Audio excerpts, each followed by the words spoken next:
Hi, I'm Margaret. I hope you guys are well today. This semolina cake we're making has a lovely texture and it's soaked in a beautiful orange syrup.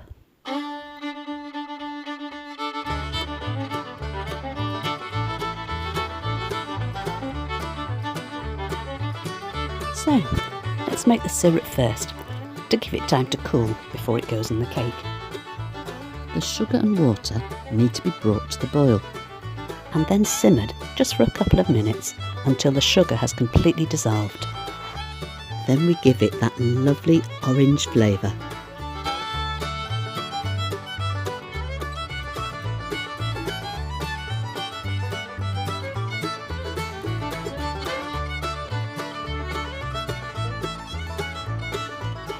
Now, the batter for this cake is quite wet, so it might seem quite odd using a loose bottom cake tin. But bear with me, there's a very good reason for this. As with most cakes, I like to line the bottom of the tin with a circle of baking paper. But the difference here is I use a larger piece of baking paper, greased around the edges, and I put this underneath the base, but inside the cake tin. And this will keep the batter from spilling out. Next, put the dry ingredients into a bowl.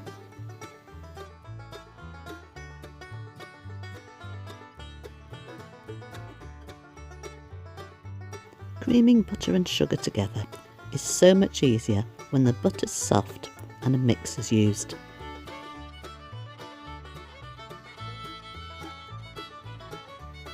You know it's done when the mixture starts to come together.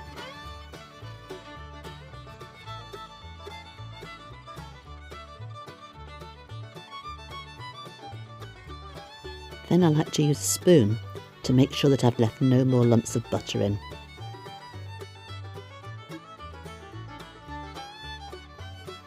That should do it.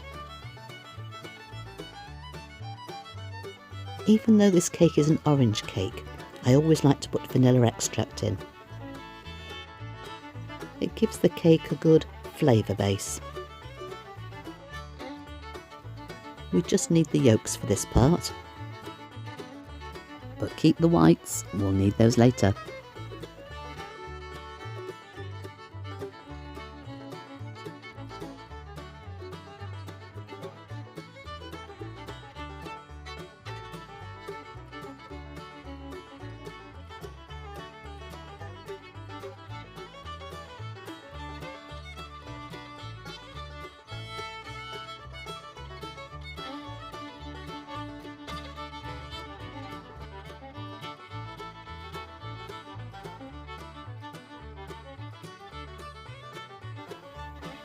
So that the milk mixes in better with the mixture, it's best to alternate dry ingredients, milk, and mix really well in between each addition.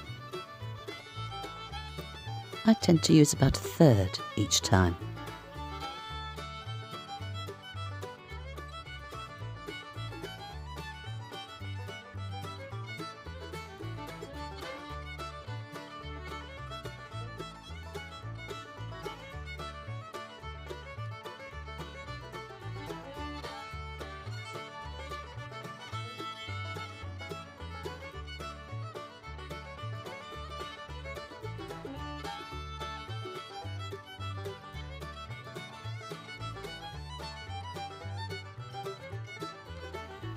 I always think that semolina gives the batter a lovely colour.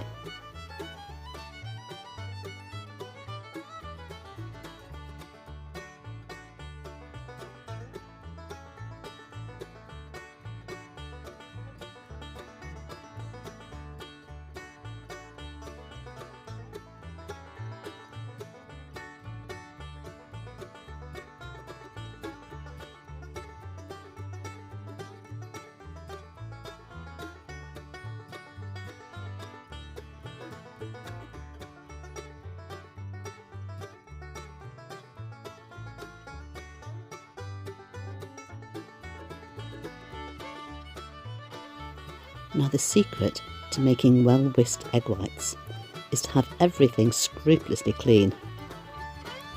The bowl and the whisk, because if there's even the slightest bit of grease on any of them, it's hard to get the stiff peaks that you need for this recipe. I've added about a third of the egg whites to start with and given it a good mix.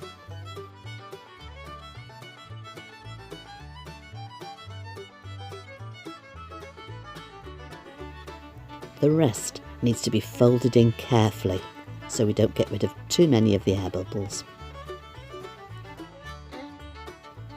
Round the edges and through the middle.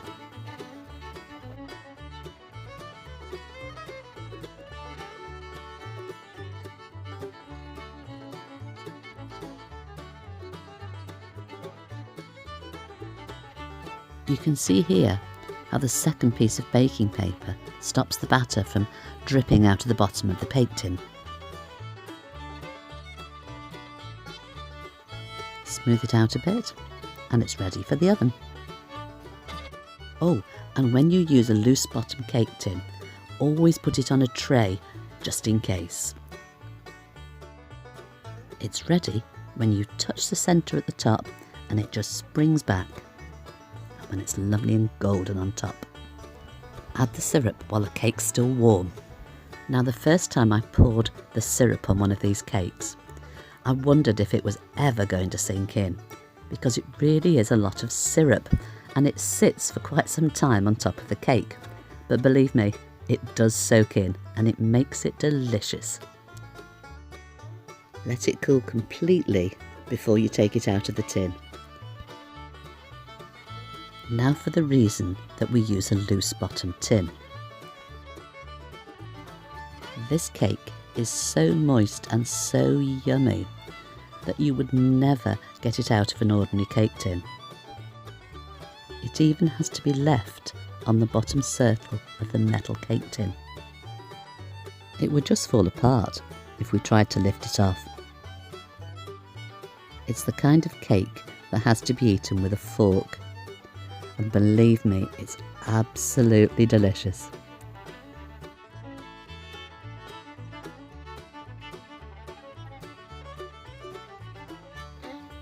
It has a lovely texture.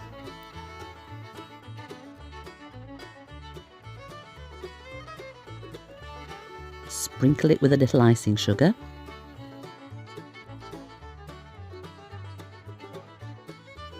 And maybe a nice spoon of blackcurrant jam. Thanks for watching. Catch you next week.